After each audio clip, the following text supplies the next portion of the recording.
As there's a drive in a deep left field by Castellanos, it will be. Oh man, it's 8 o'clock. And so that'll make it a.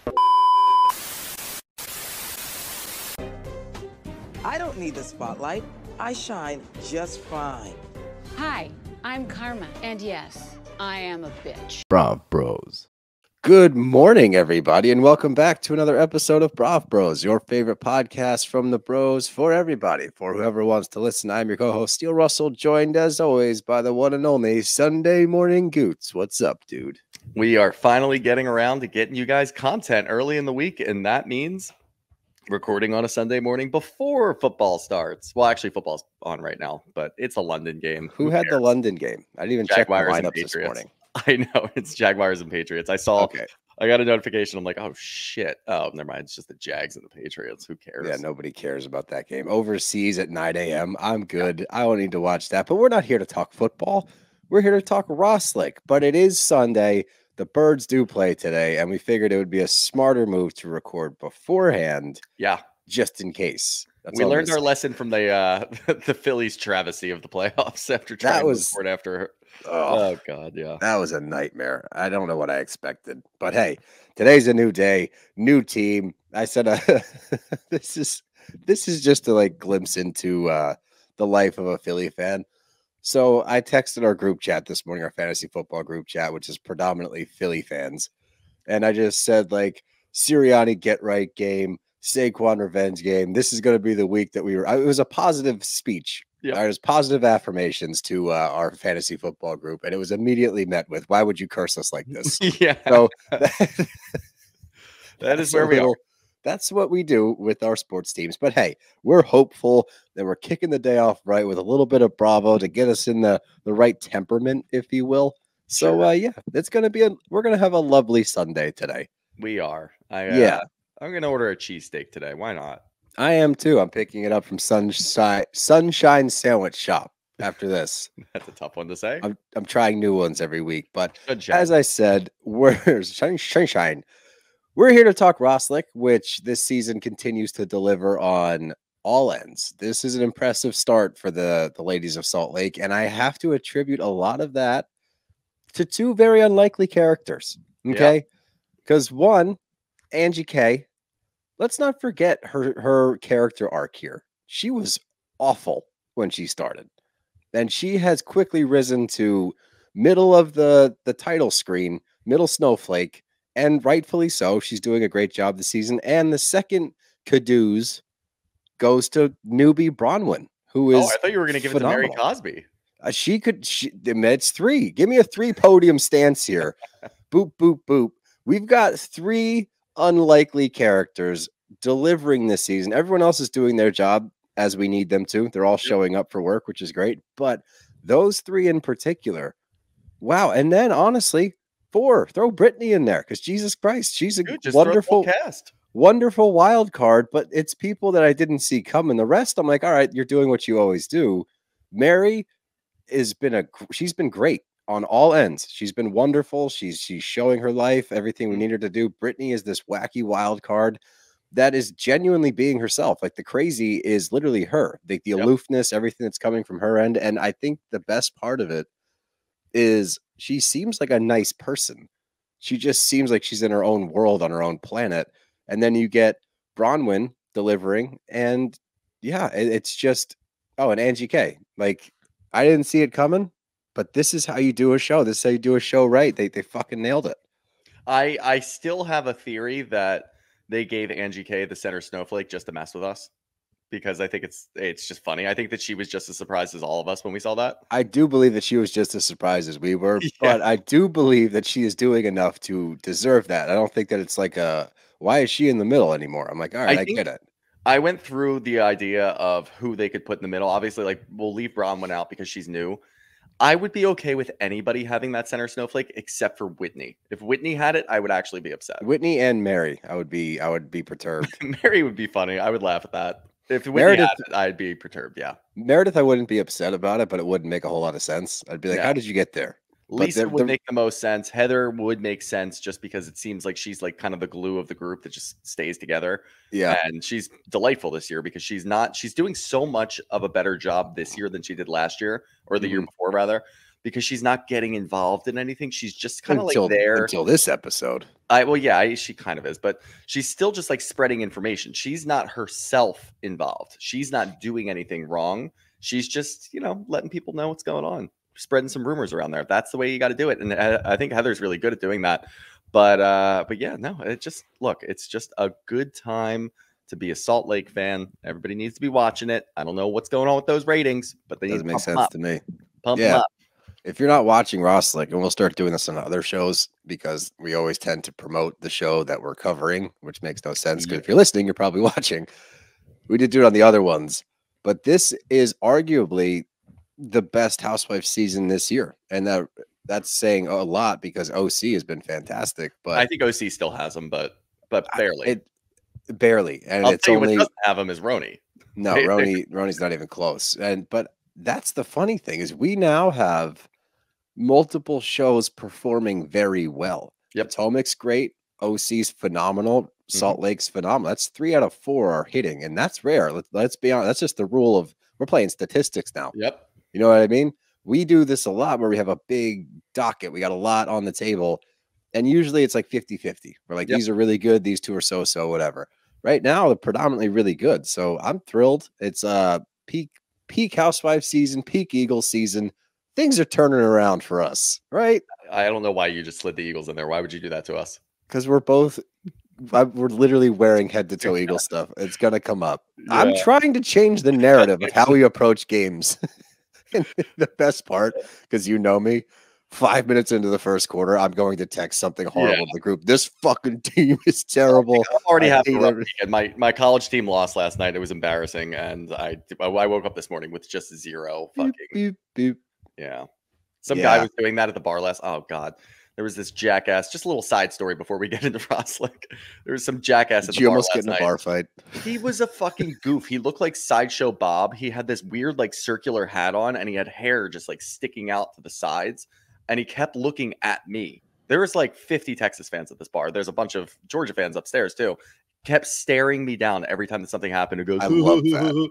And then someone walks over and goes, is that guy have like a problem with you? I'm like, I don't fucking know. They talk to him. He's not even a Georgia fan. He's a Temple fan, which, who's a Temple fan? I mean, yay, Temple. Like Philly yesterday. So I guess there was a lot of people out for that. But what are you doing? Why are you picking a fight with me, pal? That's really funny. I love that. I like this guy. I don't know what his name is. I'm going to say Bob. Good job. Good job, Bob. Keep that. You know what would be great? This would be ideal for me if this man just has a personal vendetta against you, not your teams, just you. And everywhere you go, you see this Sideshow Bob looking motherfucker with his hat on, just razzing you. Like ordering a coffee, and he just knocks it out of your hand and then walks away. I'm surprised that doesn't already exist. I should probably have multiple people that have personal vendettas against me. I'm sure they're out there. Yeah, they're definitely out there. Give it time. But enough dilly-dallying. Let's jump into this week's RHOSLC, and it starts out with Bronwyn and Lisa Barlow. We get to go over Bronwyn's past a little bit, and Bronwyn's daughter's father. And we get a weird connection here, which I think, if I had to guess, in Utah, just because of the Mormon religion and stuff, I imagine this kind of connection happens a lot where it's like, wait, I know the parents and I know this person and that person. But it turns out that Lisa knows the family of Gwen, Bronwyn's daughter. She knows the father's entire family. Like she just had lunch or something with the parents of the family. So this scene was really interesting. It felt like I was almost watching like a scripted show, like a drama, where it's like this big reveal of, this man in 2 different ways, right? In this family, 2 different ways, where Bronwyn has this experience of, I was 19. We went to his parents' house to let them know I was pregnant. They were very not supportive of me specifically. They put all of the burden on Bronwyn, which from what we know now about the Mormon religion between this show and Secret Lives and just personal research as well, it's a very misogynistic religion. They tend to point the finger at women as the problem. So I can't imagine what these 2 parents were saying to her. They're probably slut shaming her, making her feel like this was all her fault, even though it takes 2 to tango. And a homeboy could have used protection or pulled out. So who's really at fault here, right? But regardless, soaking gone wrong. Yeah, soaking gone wrong. We've seen it 1,000 times at BYU. It's a real problem. They over soaked. Super Soaker 5000. Yeah, he got pruny. But anyway, oh god. I didn't where were we? Yeah, I didn't like that either. That threw me off entirely. God damn it. Sunday morning. Lord's Day. Hello. What was I saying? Well, no, yeah, with Bronwyn and Lisa. Yeah, with Bronwyn and Lisa in general, I felt the same way. I felt like it was a scripted show for sure. But they've been friends for a long time. So this gives you a little bit of insight into not only their friendship, because Lisa's surprisingly not asking a bunch of questions about her baby daddy, not really going into any of that. So that's a little surprising to me. But also it shows you how little Bronwyn actually talks about it. She doesn't open up about it. She says to her daughter a little bit later, that's the only picture I have of him, which is crazy. Her daughter's 17 years old. And like, she doesn't want to talk about it. She never brings it up. She doesn't even talk about it to Todd. Todd said that he only saw the one picture like once or twice, but they don't have a conversation about it. So she's very, very quiet about it, reserved about it, just kind of protective over her daughter, I guess. And it's crazy to me that like the one time that she brings it up, Lisa goes, I know his parents. Yeah, right. Wow, I just had lunch with them like last week. So that didn't. No, it was like yesterday. Yeah, it was literally it was like before they went to Milwaukee. Yeah. Oh, was it? It's the connection's insane, and Lisa's relationship with them is so wildly different. It's this respected family. Yep. She's known them for a long time. The parents are wonderful. Oh my God, I was there the day after they found out that their son had passed away. Like I was there grieving with the family. So it's two wildly different experiences of the same family, which is very interesting just to get that dichotomy of the two experiences. And meanwhile, the whole root of it all is Gwen, Bronwyn's daughter, wants to meet the family. Yep. And that whole dynamic is insane because they've had 18 years to do this. You know, they have really not made it a priority. They made that very clear, and they'll make it even more clear later. But yeah, this was really interesting. And this is something that Bronwyn brings to the table that why I appreciate it so much is we focus a lot here, obviously, on like little shit, like we overanalyze a lot. But if you look at how she delivers this story and this experience, it does not seem forced. It seems very genuine, very organic, and you're really getting a peek behind the curtain. And that's what she's done really well. A lot of this season is, she's a little over the top, especially with the fashion and shit, but she seems authentic, and we respond as an audience to authentic. We definitely do. And look, I mean, we're always going to praise somebody for being open, especially about something as sensitive as this. She was more open in just this episode about her life and showing the fans of the show what she's gone through and everything that's going on. She was more open than we've gotten from anybody on the new Roni for the last, I know it's a stray, and I'm fine with it, but for comparison wise, she was more open in just this episode than we've gotten from anyone in that show for a season and a half. Correct. And that's saying a lot. That's saying a lot for Bronwyn. It's also saying a lot of bad things for the Roni cast, but still, it's something that we appreciate. Like you just said, like to echo that, we appreciate when there's authenticity. We appreciate when you're sharing something from your life and you're not being like closed doors. You're not talking about it. Now, obviously, we don't know if she would have really gotten into all of that if it wasn't for the connection with Lisa, but still matter. I mean, at this point, it really doesn't matter. We got the whole story now, and we're very appreciative as a fan base. Thanks, Bronwyn.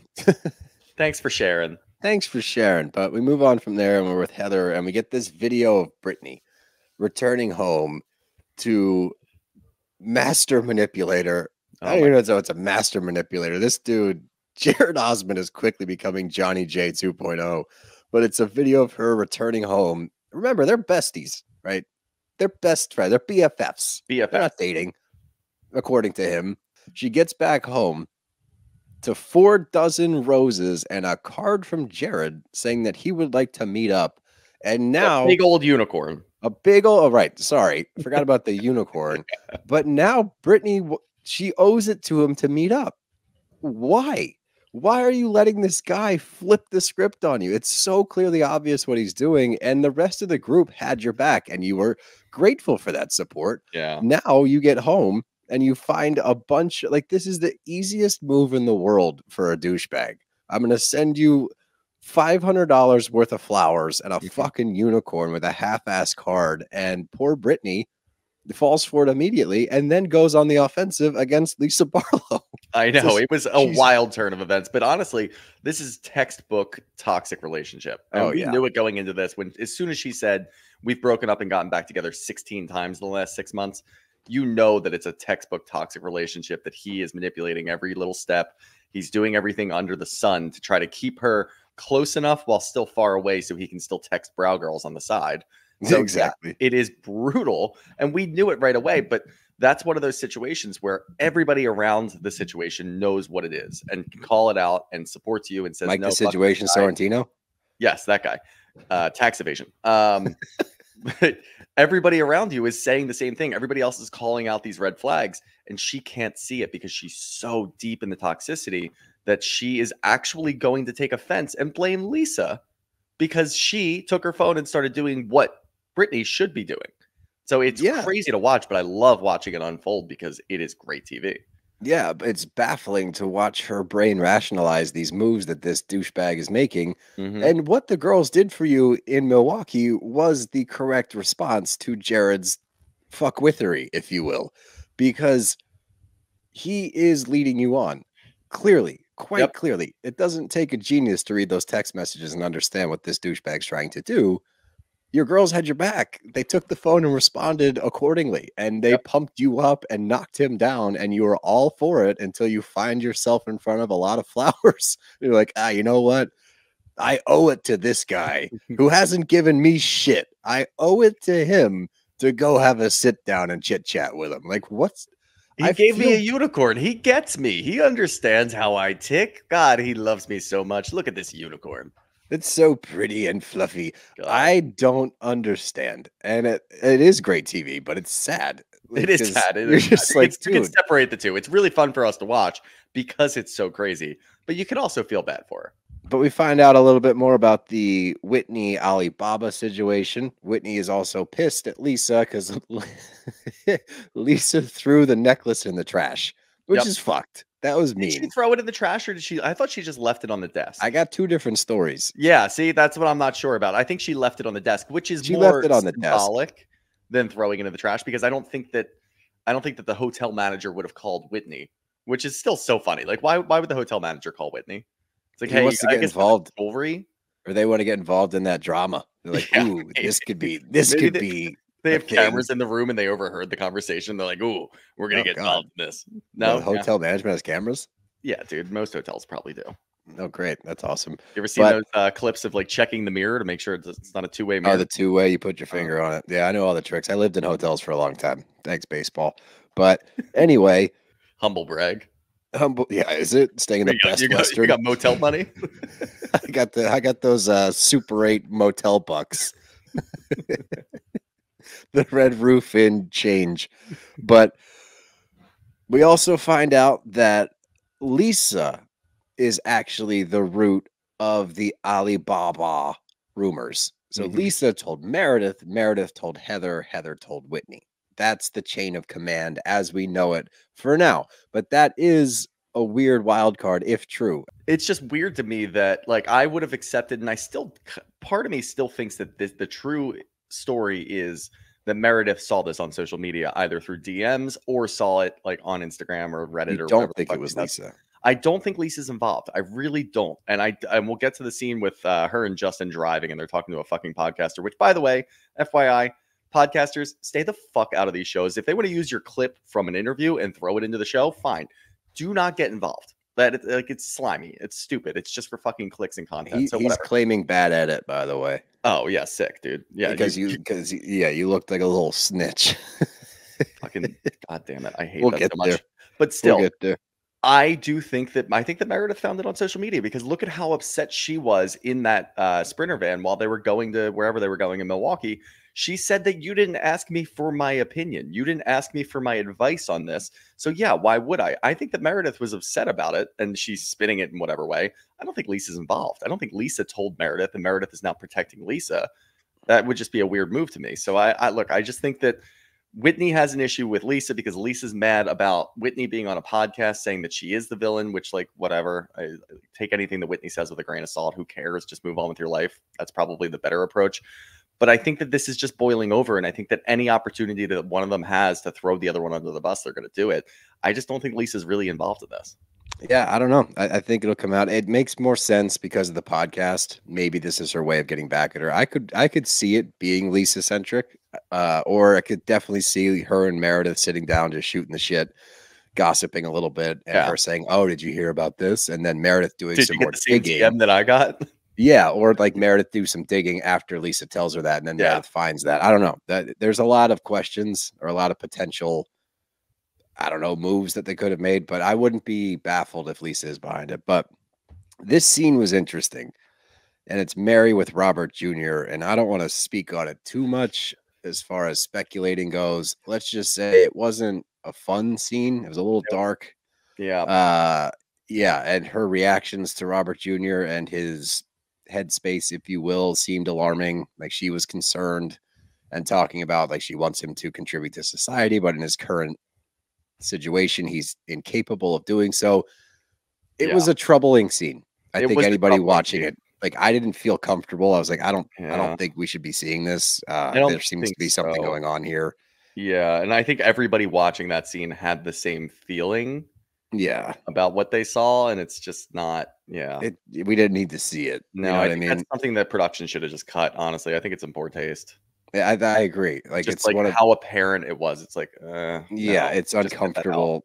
It's clear that she's concerned about it and not talking about it. It's just this doesn't need to be a storyline. We don't need to talk about this. They can figure out their relationship and what's going on with him in a better avenue, because I feel like this is only going to lead to making it worse. But I will say though, it is kind of funny that he has his name over his door.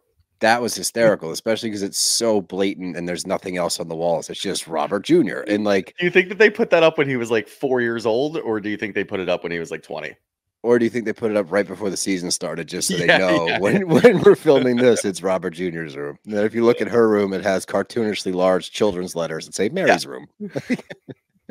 That's the best part. It's like nursery letters. Yeah, Robert Jr. and the 20-year-old walks out of the bedroom. But we keep moving and we get to Angie and Mary, and just her comments. This is what she does so well. She gets in the car, is like, it smells like onions. It's like, I don't have onions in here. And that's the kind of thing. Were you eating onions in here? No, I wasn't eating onions in here.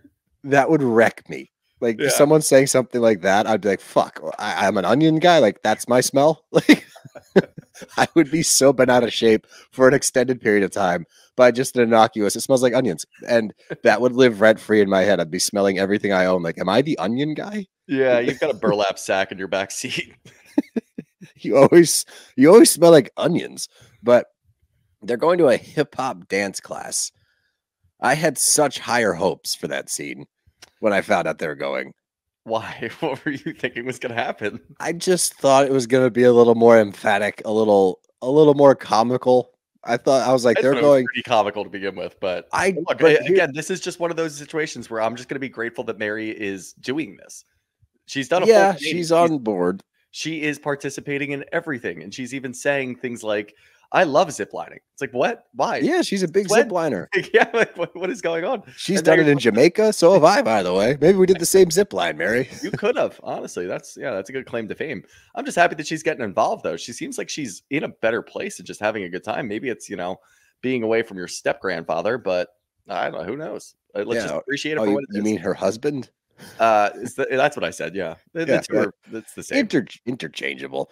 But you get a side-by-side scene. You get Heather and Lisa, and they're in a salt room. Himalayan salt room. And apparently the salt has negative ion healing. Yeah. So that's what they're doing there. Mm-hmm. But the split's interesting. Would you lick the walls? Oh my God, that's all I was thinking about. Yeah, I would lick the walls as soon as I would definitely lick the walls. All right, I'm just without a doubt. Yeah, how could you not? I know. You know what I mean? Especially if you gave me like a handful of the ground and just like, oh no, because people step on that. I don't want to do that. See, that's yucky. Okay, all right. So there is a wall somewhere in there. Yeah, just because of feet. I don't fuck with feet. Not a foot guy? No, I'm not a foot guy. Despite all the requests we have in our DMs for feet content. You're not a foot guy. You're an onion guy. Come on. I'm an onion. Everyone knows I'm an onion guy. Come on now. Onions have layers. Yeah, I'm Shrek. Good job. Way to go. We got it. But depending on whose team you're on, and not, I'm pretty sure the majority of the audience is, I don't know, actually. There's a lot of Angie K supporters, but yeah, Lisa being Lisa is going to garner unconditional support, which is just how it rolls. So I'm sure there's people on her side of the street here, but it's just interesting because they have two very different experiences with this whole thing. Angie is fed up with Lisa's bullshit. She's tired of bending the knee anytime that Lisa gets in an altercation with anybody. And we've seen it time and time again. It's up to the other person to make up. Lisa's only going to budge so far until it gets to a point where she does the usual and says, this is who I am. Right. I'm not changing. If you don't like it, don't be my friend. So you have to kind of meet her halfway. Whereas Lisa's saying that Angie is torpedoing their friendship pretty much, that I don't know what her deal is these days. I don't know what's going on. So I'm firmly in the camp of Angie K. Right. But what I didn't expect is Heather jumping in and stirring the pot. And here's what happens, because it seems like when Heather gets involved in things, despite your praise for her earlier, when she creates a mess, it tends to be extra messy because she gets, I don't know if it's heated, but she takes a very firm stance out of left field. And it doesn't really, I don't know where it's coming from. And the way that she translates the information to Lisa is very inflammatory against Angie K. Right. Where she is kind of pumping Lisa up. Like, I don't know what her deal is. I don't know why she's doing this to you. She's being so mean to you. Yeah. She's being so rude in how she's talking to you. And I'm like, but you know Lisa and you know what she is like. So can you not see where Angie's coming from? But Heather is 100% Team Barlow right now. Yeah, she absolutely is. And it's funny that you say that because when she talks to a third party who's not involved, which we see a little bit later, she doesn't take that firm stance. She says, I understand what both of them are going through, and I do stand up for both of them. It's like, but you don't. The way that you convey information, you are picking a side, and then later you're saying that you're not picking sides. You're just conveying information. So it's really weird because your mannerisms say a completely different story. But after sitting on it for a little while, I think it's more important to look at the Electra comment that happened last week. I don't think it was that bad. I think it's just worth pointing out that it's clearly on Lisa's mind that she knows that Angie just kind of hurries her off the phone and says, I've got to talk to Electra. It's not like she said anything inflammatory. I think people are overreacting, i.e. Angie is overreacting to it. She didn't say anything bad. And for her to turn around and actually question her motherhood is brutal.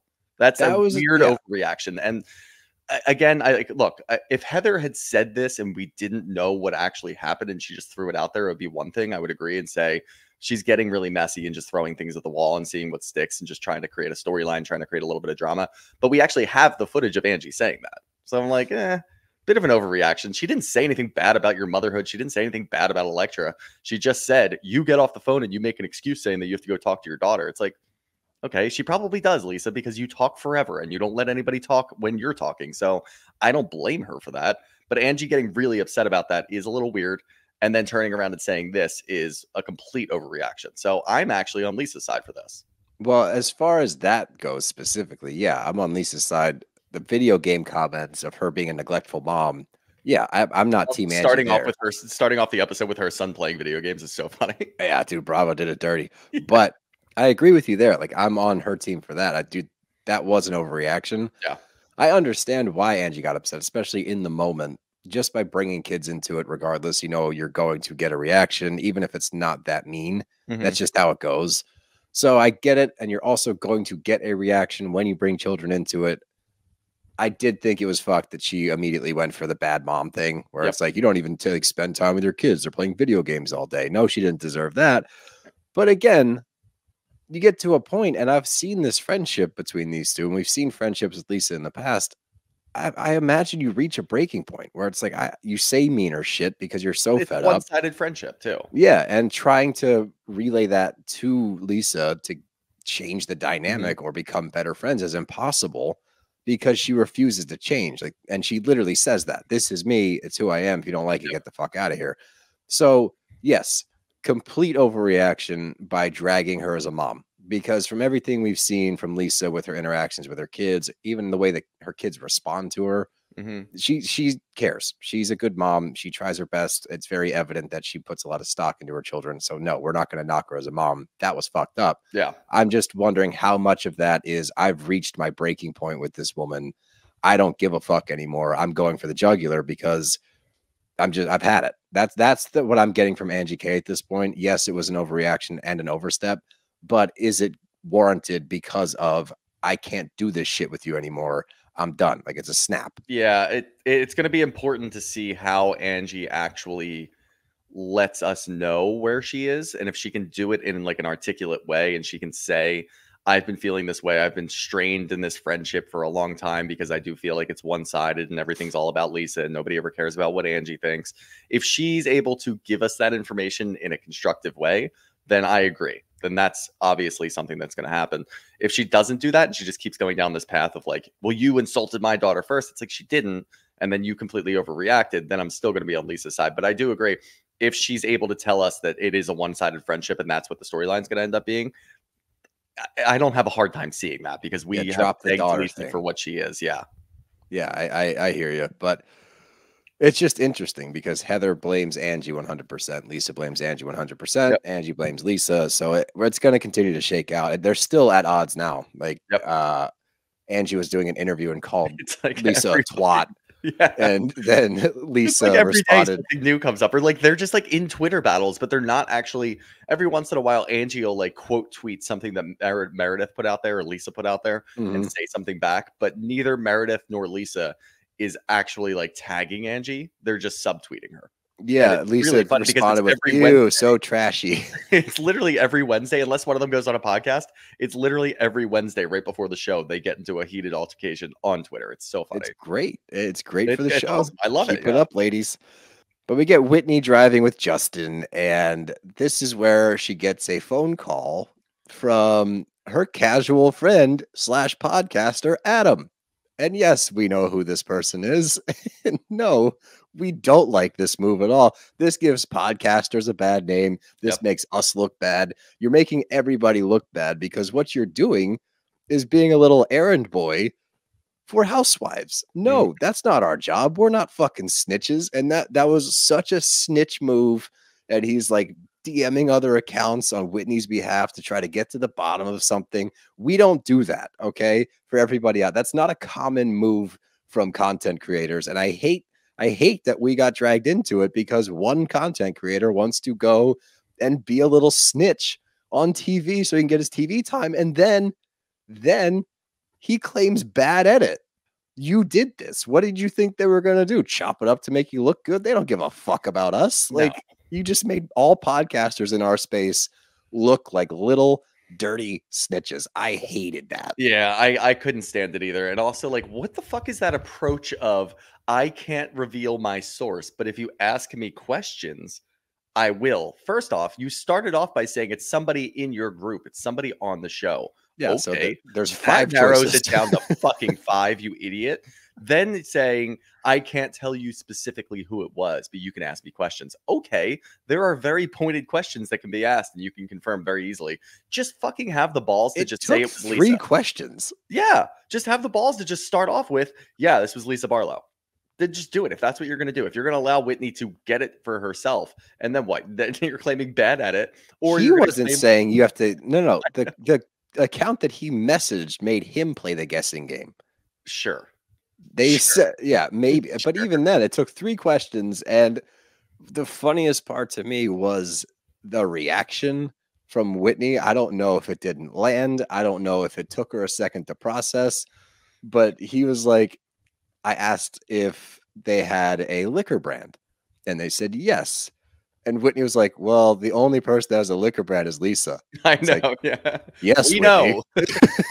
So what does that mean? And then it kind of hit. I was like, were you doing that for dramatic effect? Yeah. Or did you say that sentence and then it hit you? Oh, Lisa Barlow. How many takes do you think that one took? Because I've been noticing more and more. A lot of times what I've been keying in on is right before you go to commercial, when something happens and there's a conversation between 2 people, when they come back, they reiterate that conversation, but it's a little different. And you can tell that they just had the same conversation. So they do multiple takes for a lot of things, a lot more than I actually thought it was. How many takes do you think this one took? that Whitney had to like. I would imagine at least 3, only because of the intro and then that reaction, because the intro of, oh, it's my friend and it's my casual friend and podcaster, Adam. Yeah. I would imagine that line was tried multiple times and they landed on that one, which was How are we going to figure out how to explain who this is? It's my casual friend, Adam. No. Well, he's a podcaster. That gives him some credibility. Ugh, God. There we go. Do we have credibility? Not really. You and I know. No. None. Not at all. But Even we less also now. yeah, that's my point. Like, this looks so bad for content creators in this space. Like, no, we're not snitches. We're not. I would never do this. We would never fucking do this. If the writing's on the walls in like 10 years, 15 years, when we're finally done doing this podcast, it's gonna last that long. Maybe we'll just I'm thinking 2025. Let's just towards the end, let's just burn it all down. We'll start calling all of our contacts whenever they're filming, and we'll just drop little things here and there. And we'll just fucking stir the pot everywhere, just make things up. Why not? Ruin all the relationships we've created. Yeah. I don't hate this idea. Yeah. Check back in a decade, everybody. Yeah. But let's keep going. We get to Britani and Jared for a scene that I've been looking forward to so much. I cannot describe the excitement. I was so curious what this idiot looked like, because no, I'm not wasting my time Googling Jared Osmond, because he's got Google Alerts set up on his phone. Oh, yeah. So as soon as his name gets searched, it gets ping, and he just wants to see who's thinking about Jared O. Nobody. Look into the DMs. Yeah, exactly. Nobody was thinking about you before, sir. And now a lot of people are, and not in a good light. And again, it's so weird to me that he decided to do this. I don't understand why. I don't know what he has to gain from this at all.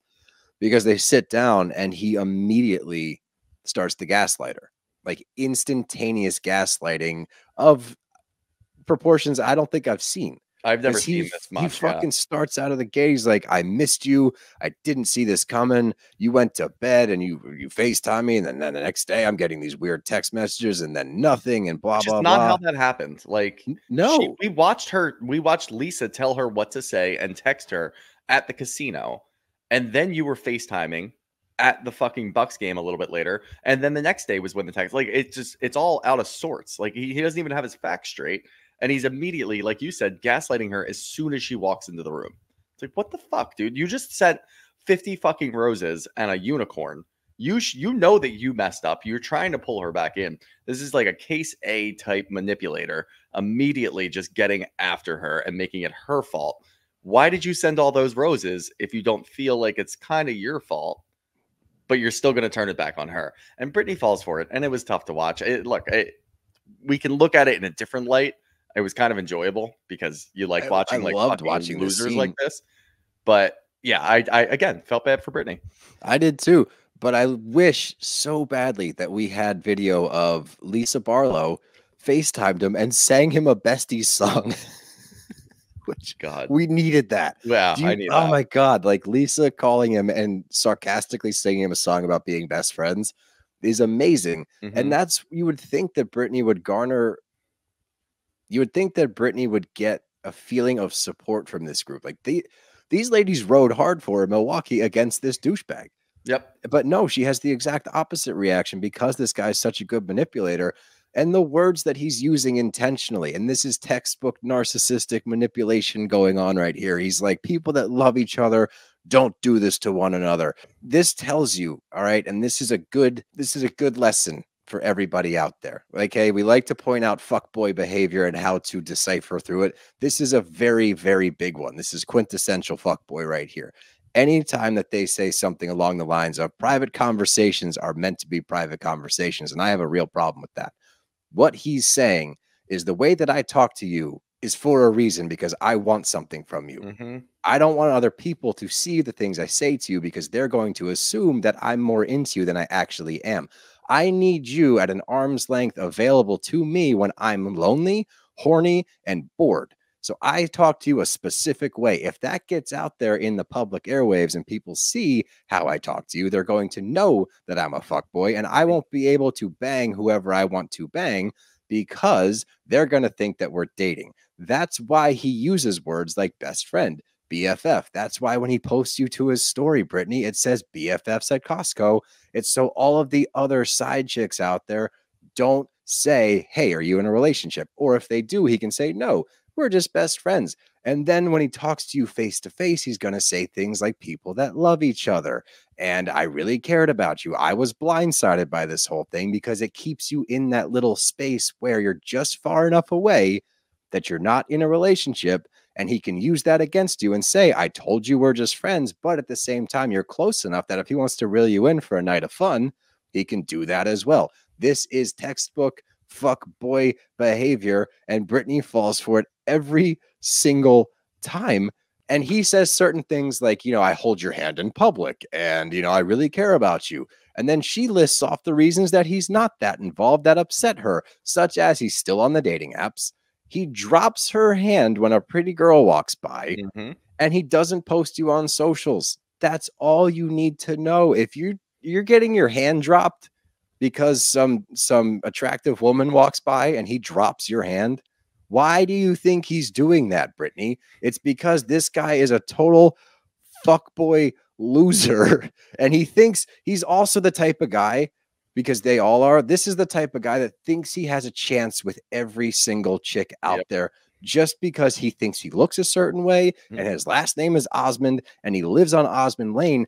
But all you're giving, sir, is Johnny J 2.0. You look like a loser. You look like a thirsty wannabe celebrity, D-list Osmond. You're not even a fancy Osmond. You're like the bottom of the barrel Osmond. You have the last house on Osmond Lane that could be like the Watchman's house. You're there. You're part of the help, buddy. No one gives a shit about you. And nobody would have talked about you except you wanted to get involved with this show because you're jealous of all of your family members probably having a bigger spotlight than you. And you're like, here's my chance.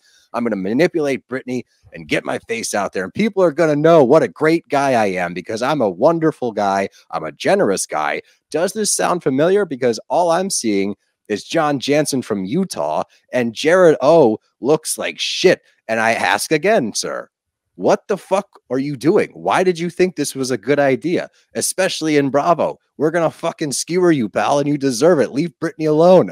Bring that back. Leave Britani alone, Jared, because I'm fucking baffled that anybody would willingly put themselves in this position, look like this much of a fucking loser on TV, and also think he's so cool while doing it. He might be worse than John Jansen.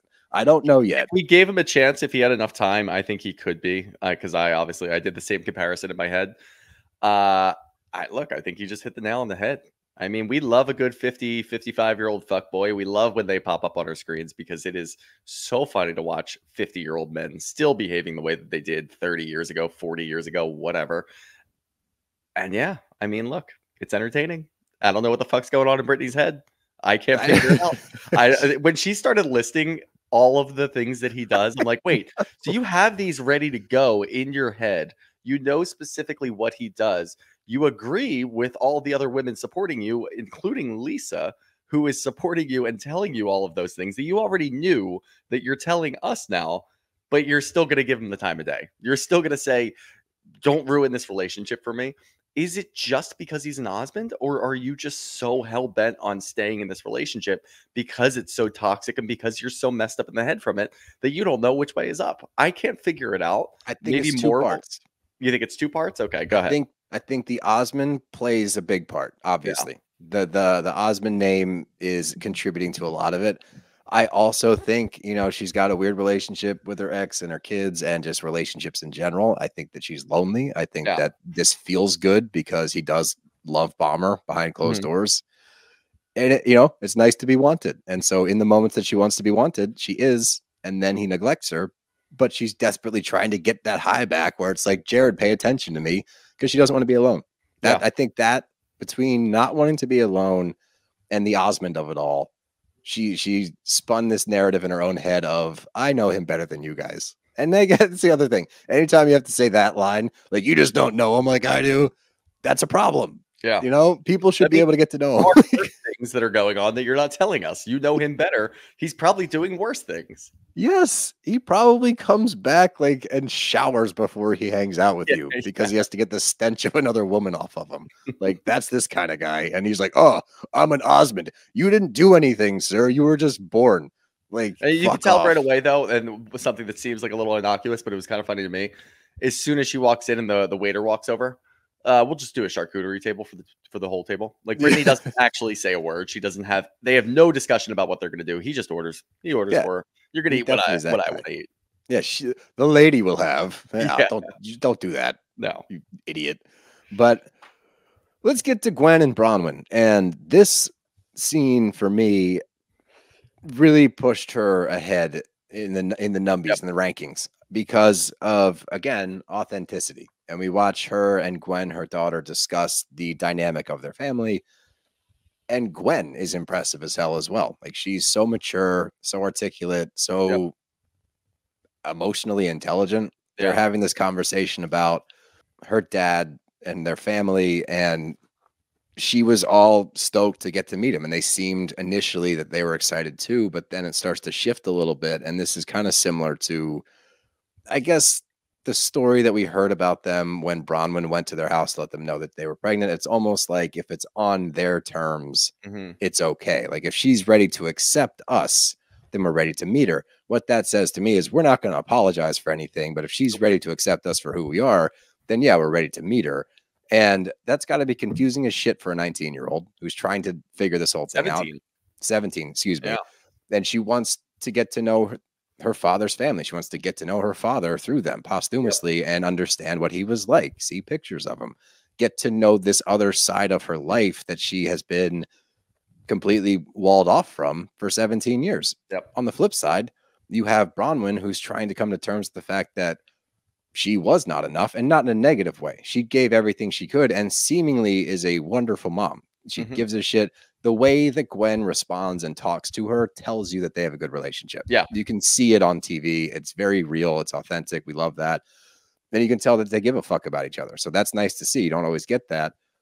But her realization of no matter what I do, there's always that missing piece, and being okay with that, I thought was impressive to be like, no, I want you to explore this as much as you want. Here's my reservations about it, because as Gwen so eloquently put, they've had almost 18 years to do this. So why now? Because I'm pushing them there. Do they actually want to meet me? And then when it got close, is it because of Gwen, or is it because Lisa Barlow said, hey, I know Bronwyn and she's a great girl, and Gwen is great. Did Lisa Barlow push this, which is even fucking worse? Because you think it's to save face so that they're not like, oh, now Lisa's going to talk shit. It's partially, in my mind, it's partially to save face. It's partially, oh shit, there's a TV show that we're going to be put into here and we're going to get put on blast. Let's try to make this like just based off of the interaction. And I trust Bronwyn 100% is telling the truth of how that all went down when she was 19 years old. So yeah, they're not good people. They realized that they could look like shit. Lisa talked to them and now they're reaching out. That's why. If it was because, I've been doing a lot of thinking about my son for a while, and I completely just like, we weren't comfortable with how the last thing ended. Like if there was any of that conversation going on when they were talking to Bronwyn about this, saying, hey, we're really uncomfortable with how that all went down. We feel really bad. There's a lot of regret in our lives. We've wanted to reach out a million different times, but didn't know how to. There was none of that conversation. It was, if she's in a good enough place, we'd love to be able to meet her and put it on her. But like putting it on a 17-year-old who you had no desire to meet, no desire to be in their life for the entirety of her life, it's fucked. Like the entire thing is fucked. And I like that Gwen is sitting there because she does want to meet and she's open about that. And we love a good vulnerability scene. We like that both of them are able to discuss all of this, and it shows how good their relationship is. It shows how good of a mom Bronwyn is. Sitting there and talking about this is fucking difficult. Sitting in there and talking about it on camera is insanely difficult, and she is articulating it super well. I mean, you can tell the distraction on her mind, thinking, I do want to meet my father's family. I do want to understand what kind of person he was. I want to understand what makes up half of me, because half of me is missing without him, and I don't know any of that, and I will take any opportunity to do that. But still in the back of your mind saying, why now? Why are these people reaching out now? And being able to think about that and say, you know what? Something isn't right here. This isn't a desire to meet me. This seems like something else. So I'm not ready right now. And maybe she will get ready. Maybe it'll take a couple more years. And if they continue to reach out, maybe they send her something for her birthday. Maybe they reach out here and there. Then you can get a little more comfortable with it. But if this is it, and they just leave the ball on her court and never reach out again, then fuck them. Yeah, dude, the onus is on them. It shouldn't be on a 17-year-old kid, and that's fucked. And the fact that they can still harbor any kind of negative feelings towards Bronwyn is fucking wacky to me. You know, bizarre. To see, and I think something that stuck with me so much about all of these interactions is Bronwyn saying how difficult it is. This is the best thing that ever happened to me. Like, this is a wonderful, amazing thing. And I was made to think it was so negative for so long because of the response from their family, from the community. I can't imagine what being a pregnant 19-year-old in the Mormon community out of wedlock is. Yeah, it's got to be an absolute shit show. And again, is a testament to what she was able to do as a 19-year-old mom to up until this point. Like, she is, it's fucking cool. It's really cool to see. And the fact that she still has a negative taste in her mouth because of the community around it is crazy. And that to me says the fact that she's open to allowing Gwen to go meet this family at all. It shows how strong she is as a mom and how confident she is, I guess, to be able to be like, yeah, go meet him. But you're 100% correct. This is 1000% on the dad's family to make the effort, to make her feel comfortable. And instead, you can see what they're doing already. If she's ready to accept us. Well, you know what? It's not our fault if she's not ready. We'll let her sit there and think about it. Like, what? Right. What is that? Like, do you want to fucking meet her or no? Yeah. Like, it doesn't seem like you do. No. And that's what's so funny. And you can dive deeper into it. You know, the church people that I like to call out who are complete assholes, then lean on the church. That's what I get here. It's like, oh yeah, Lisa's experience. Oh, it's this lovely family. I know them from the church. And on the flip side, it's like, no, they're a bunch of assholes that blacklisted the mother of their grandchild. And 17 years later, they're going to be on TV. And now this family's going, oh, fuck, we're not going to look very good. Let's do some damage control here. But even during our damage control, we're going to keep it open-ended and put it on a 17-year-old to make the effort. Great job, guys. Keep killing it. Unbelievable. But let's go ziplining. And the last thing I expected was Mary Cosby to be like, I love zip lines. I zip line everywhere. Like, also, did nobody tell Heather that she had mud all over her face? What the fuck? I was bothering me on the lip during the last scene. I'm like, wipe your face off. She's sitting there eating food and she still has mud on her face. How do you not, like, feel that? By the way, the mud was from the beginning of that's pre-zip line. That's them driving around in the Polaris Ranger Johns. And wipe your face off, man. You're eating dirt. I was so confused. Then I was like, did she get like smacked in the mouth by the zip line? Yeah. Is this another black eye situation? Now she's got a fat lip. No, it was just mud. Mud. Yeah. Clean it. It's not even because I'm grossed out. It's just, it was very distracting. Yeah. But they're having a picnic and Mary doesn't, I didn't think her definition of tailgating wasn't wrong. No. It wasn't right. It's not right. And she's never tailgated before, but is that where we have the ribs and like, bring our barbecue? Like, yeah, sometimes. Yeah, actually yes, kind of. I don't think you fully grasp it, but I would love to tailgate her church. Oh, wait. We might have to do that. Yeah. I want to go so bad. I want to go. I just want to go. But as they're sitting there, Heather so the rest of the group is still under the impression that girl power, we really stuck it to Jared out in Milwaukee. Like, we got your back, Britani. And to further that, I know you love unicorns, as Jared pointed out earlier with his giant unicorn. So I, Heather, want to give you a gift to say how proud I am of you. You're on your own and it's scary, but it's okay. And you're a unicorn. Here's a unicorn jewelry tray. Which Mary thought was an ashtray. And immediately you could see her mind judging. Wait, yeah. Ew, gross. I knew I didn't like you. But that's the thing. Like, if Mary snuck Virginia Slims on the side, would be the least surprising news ever. Yeah. If she's like, I'm taking out the trash and just rips a cig, I'd be like, yeah, that makes a whole lot of sense to me. But immediately they ask about, like, how did the breakup meeting go? We know you wanted to sit face-to-face one-on-one. We didn't even talk about the fact that she throws up the heart hands at Jared whilst having this conversation. But I'm like, you're so fucked. This guy's gonna walk all over you. I put that up for our questions, which you put up a different picture for questions at the same time. Yeah, I know. Yeah. We tend to do that. Our communication skills are lacking, but that is wild. This dude is just not a nice person to you at all. And you throw up the heart hands at him. Like, that just told me, I was like, you're going to be in this forever. You're never getting out of this. This guy's got you on a string. But Brittany immediately goes in on Lisa and says, "You caused this rift in my friendship."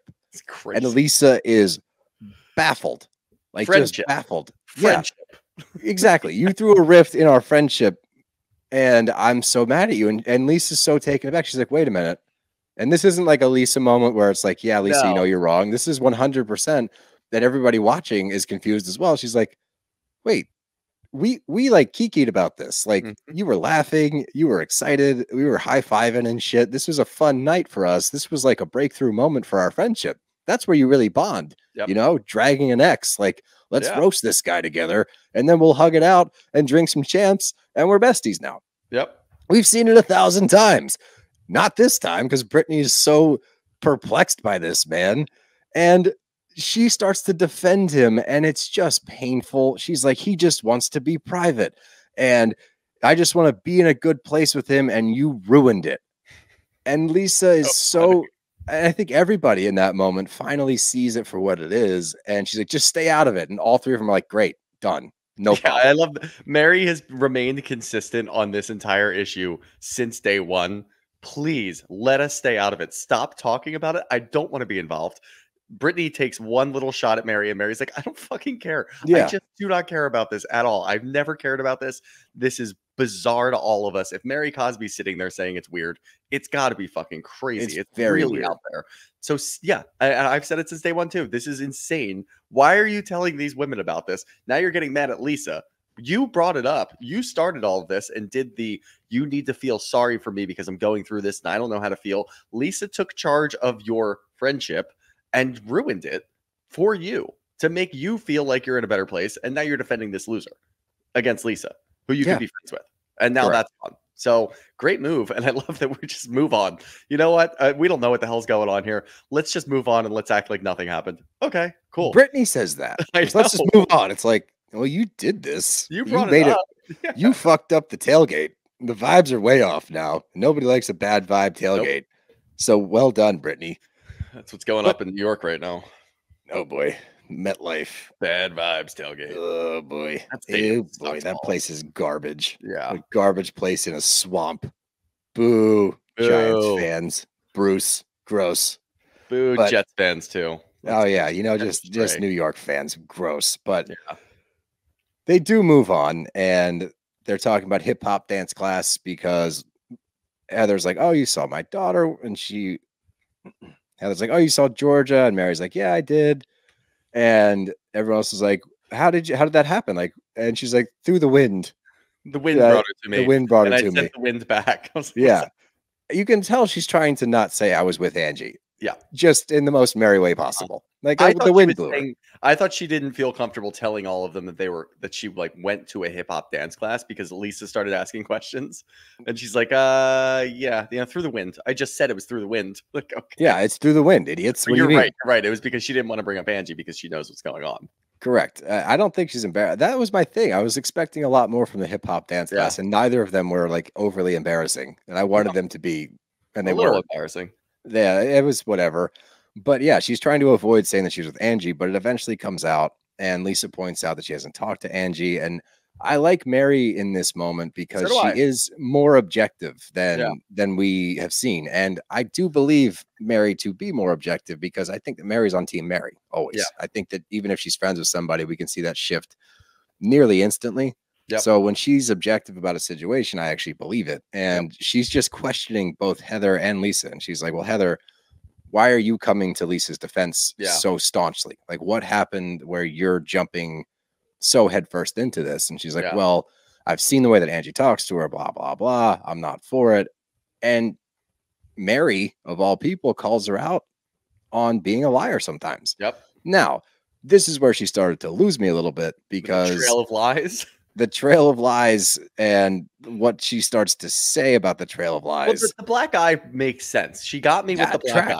That works. And then after that, it just fell off a cliff. It plummeted instantly. And she goes, then the body positivity thing. And I was like, uh-oh. Oh, yeah. This could be really bad. It wasn't as bad as I thought it was. No, it really wasn't. Because she's saying you spoke out and said that body positivity is a myth, Heather. Like where you said people just want to see people skinny, which is a whole different conversation, like how sad that is, that regardless of how well you feel about yourself, Yeah. especially on social media. People hide behind these stupid accounts because they're pansies and they say mean things about your body. And I'm sure Heather has heard it on both ends, as she says, where, okay, I looked a certain way. I took Ozempic and got skinny. Now people are questioning that. Like, how do you want me? Do you want me this way or that way? No matter what I do, you guys criticize, and that's got to be a miserable place to be.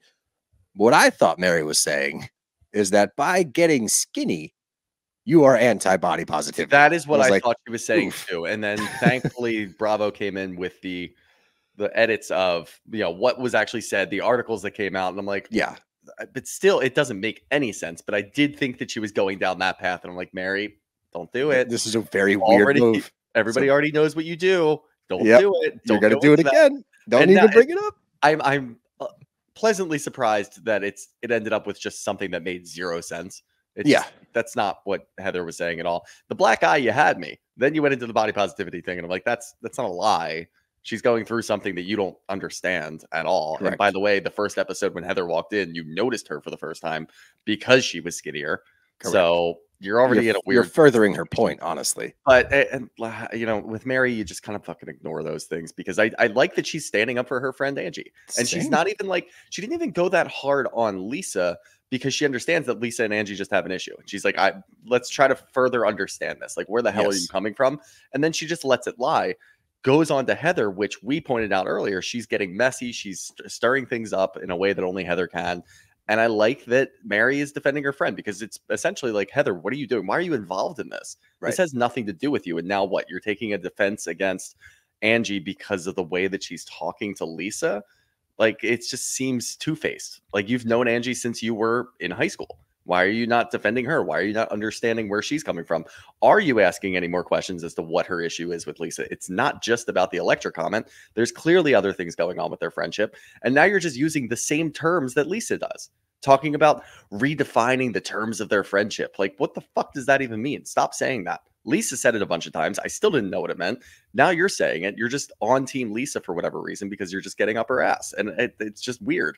And I like that Mary at least called her out because Heather doesn't really have an answer for that. It's like we said earlier, she's talking about how she's friends with both of them. And if something was going on, she would make sure that she defends Angie too. It's like, but you're not. And we've watched you do that before. What I hear when I hear redefining our friendship is it has been a certain way for so long, and Angie's been okay with it, and it's been Lisa's way. Now that Angie is challenging that friendship, she is redefining that friendship or attempting to because she should. Because it is a one-sided friendship because we've seen Lisa's friendship. Yeah. Yes, both ways. So, yeah, she is redefining it. But when Heather points that out, I'm like, Heather, you of all people should be able to see what that means in redefining the friendship. She's setting boundaries, and she's saying, I'm not for a conditional friendship. It needs to be unconditional both ways, or it's not going to work for me. Yep. And she's right to do that. And for Heather to take the stance of, oh, you're trying to change the rules now. This is on Angie because she should know what it's like to be friends with Lisa. That's a bad take. And Heather does find herself when she tries to get in the mix. She tends to find herself on the wrong side of history. Yep. She's at her best when she stays neutral and comedic relief. When she tries to stir the pot, a lot of times she ends up on the wrong team. I'm curious where it's going to go this season because has she learned her lesson or not? I don't know, because I do think that we're going to see, just based on where they're at right now, this friendship's going to continue to deteriorate more and more to get to the point that we're at now where they're taking shots at each other on Twitter before every episode. So we'll see who's right, who lands on the right side of history with this one. But I mean, everybody just good job. Golf clap. Hey, by the way, Jen Shah's going to get out of prison a little early. So do you think she's going to come back for season 8? I'm really curious what they're going to do with that. What is she out in 2027 now, I think? Bro, I mean, from a moral standpoint, you can't do it. Yeah. From a, do we all kind of want to see it? Yeah. I mean, you're lying. No, she doesn't deserve to be on TV. If they ban her for life, great, because she defrauded elderly people. She's deplorable, disgusting. We don't like her in any capacity. Yeah. But you're all lying to yourselves if you're not curious what that would look like. That's all I'm going to say on that. Oh, yeah. Now, because we don't communicate very well, we have 2 different slides of questions. Should you look at yours and I'll look at mine? Yeah, why not? Let's do that. Oh, yours got way more. All right, let's see. We'll go back and forth. This is funny from Megan Purdom. Why did no one tell Heather about the dirt? Good God, no girls. I don't know. I would have pointed it out immediately, not even to like for support, just to be like, that's really bothering me. Can you please wipe your lip? The funny thing is, we talked about this before. If Mary had mud on her face and somebody pointed it out, you'd be her best friend. Oh yeah, that would be immediately. That would have been best friend material. From Keep It Clashy, we might be past it, but I think I can explain the Mary Cosby tampon thing. That's it. We had a lot of people reach out about that and say it's a pressure situation. Like there is some validity to it, but I think the point was it seemed as though she didn't understand how everything functioned. Yeah, that's what I got from it. But hey, we don't know. Yeah, well, who knows? Oh, wow. From MLO 1969. Is Heather going to bring anything this season? Is she living off last season's finale? I think Heather's done fine. I think that when she gets clumsy is when she tries to get in the mix. So it's going to be interesting to see how she responds to getting called out by Mary, how she responds to getting involved. She's now in the middle of it. So one way or another, she's going to have to answer for it. And like I said, historically, she's not great when put on the spot. So we could see a tailspin a little bit, which I'm here for. But I think she's done fine. I don't have any issues with her. Yeah, we've always been in the realm of Heather when she tries to do too much and she's trying too much for storylines. That's when it's not fun to watch Heather. This is usually where her sweet spot is. And I mean, this past episode is showing her moving in the wrong direction. So she needs to get back to middle ground, but we'll see how it goes. I think she's doing fine though. That's when she's at her best. From Christy Jedlicki, what are your thoughts about podcasters like Jeff Lewis and Adam being part of storylines? Jeff Lewis is different. Yeah, very different. Jeff Lewis has his own show. They're using it. That happens all the time. He's on Bravo. He's on Watch What Happens Live. He's in the mix. It's different. Yeah, that's way different than a podcaster calling one of the housewives on film and going through all of that and then spreading information. Like, just here's the thing. Also, everybody, if we are ever featured on a show, like if you've seen a clip from us or anything like that, we have to sign multiple releases. It's not like they can't just put shit out there. So that means that this whole process was they sent him a release, they sent him forms to sign, he okayed it all. Like this was a process. It wasn't just, oh, I'm calling Whitney on a whim and they happen to be filming. Like they planned this whole thing. And again, not a great look for podcasters in general. This is not what we're in the game for. We don't need to do shit like that. Let's not be snitches and errand boys for the housewives. They have enough to do on their own. It's ridiculous that that's happening now. I was genuinely pissed off. I was like, God damn it. This looks like shit for just podcasters in general. Not a great look, but whatever. But the Jeff Lewis thing that's wildly different. It's not the same, not even the same stratosphere. But anyway, we got a Birds game to get ready for. This is a pivotal point. Let's be honest. This make a break. It is. Must win. The Giants. This is a must. It's not a must win. It's a must dominate. Like we must kick the shit out of them. Because our head coach was yelling at our fans last week. The only way to come back from that is just an ass whipping up in New York. Sorry, not even fucking New Jersey. Yeah, let's be real. New York doesn't have any football teams. New Jersey has. Well, they have Buffalo.